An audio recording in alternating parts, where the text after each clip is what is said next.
Sinaloa, Roberto Antonio Zavala Cárdenas, disertará el tema La relación México-Estados Unidos en el siglo XXI.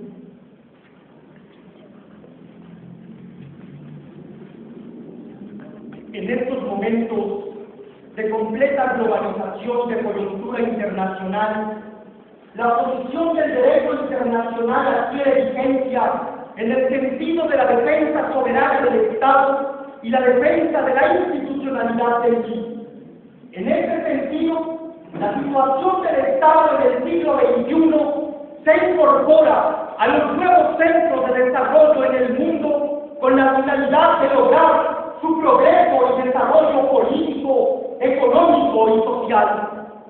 Señores del jurado calificador, compañeros de la palabra, señoras y señores. En ese sentido, tendríamos que observar que la nueva coyuntura y dinámica internacional obliga a los Estados a poder establecer mecanismos de relación político-diplomática que repercuten en los sectores económicos, en los sectores políticos y en los sectores sociales. La coyuntura de la historia en relación a México-Estados Unidos nos obliga a experiencias completamente sangrientas, como lo fue en el siglo XVII, en el factor en que las colonias de Norteamérica implementaron un sector de liberalismo y que posteriormente en la llamada Batalla de Chapultepec tendríamos una intervención norteamericana. Posteriormente la pérdida de más de la mitad de nuestro territorio dejaría no un grato sabor de boca, sino una conciencia que en la actualidad debemos de tener vigencia.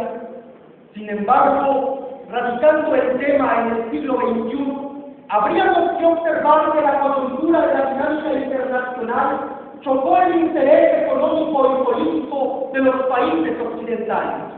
Un acontecimiento el 11 de septiembre del 2001 marcaría la nueva dinámica de la política internacional de los Estados Unidos de Norteamérica frente al resto de los países del mundo.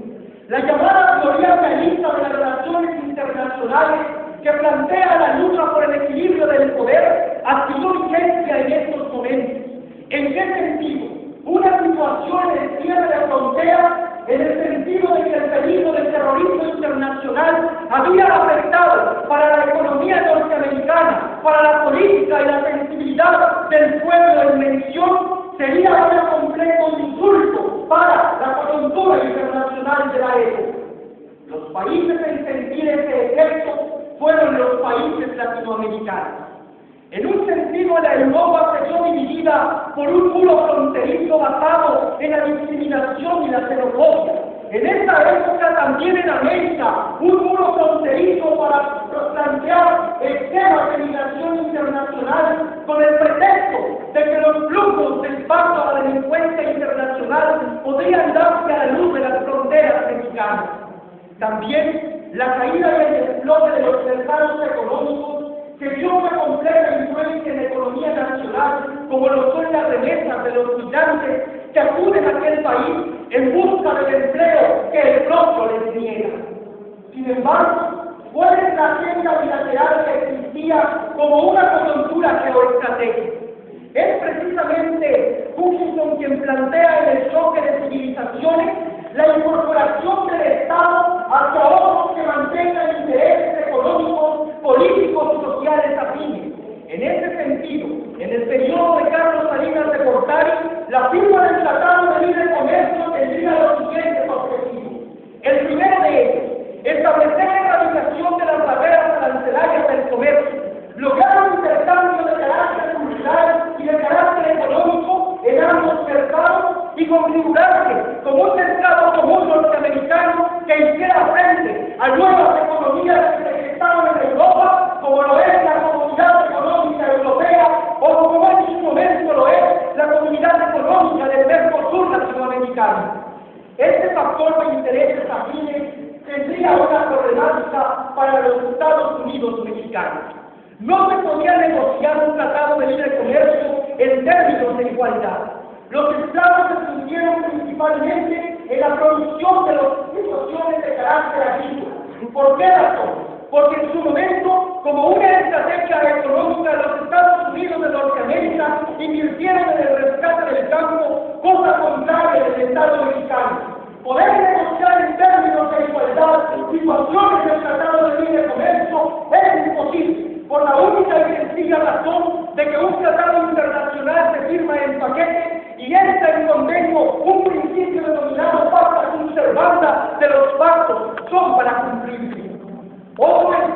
impacto en la relación bilateral México-Estados Unidos lo es la situación migratoria.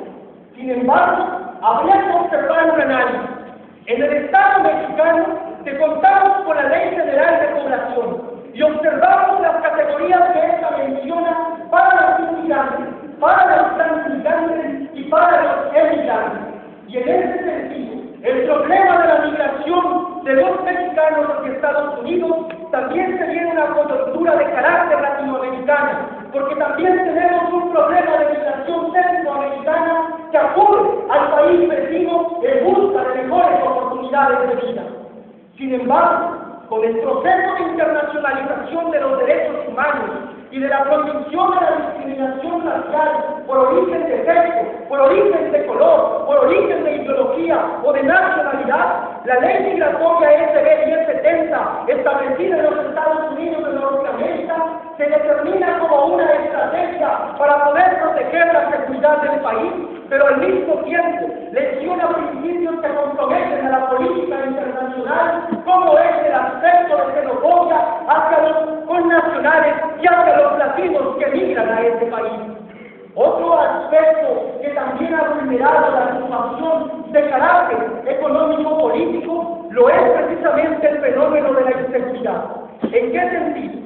En estos momentos, un factor de espionaje internacional como lo es Wikileaks reveló las conversaciones electrónicas entre el embajador Pascual y el presidente estadounidense, donde determinaba la incapacidad del Estado mexicano para poder hacer frente al crimen organizado y que eso ponía en riesgo la seguridad de la nación. Se dieron enfoques determinados como la militarización de las fronteras, que en su momento son un aspecto a la violación de los derechos humanos con la que son tratados los connacionales que emigran a este país.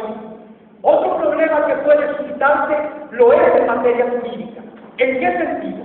En un factor denominado de extradición, que lo es los mexicanos condenados a pena de muerte del país vecino, aun cuando existe un principio de cooperación jurídica internacional, este no se encuentra realizado por ambas naciones, y observamos a nuestros mexicanos que en aquella nación se encuentran purgando y sentenciados a una pena de muerte, violando los derechos humanos que determina el propio derecho internacional.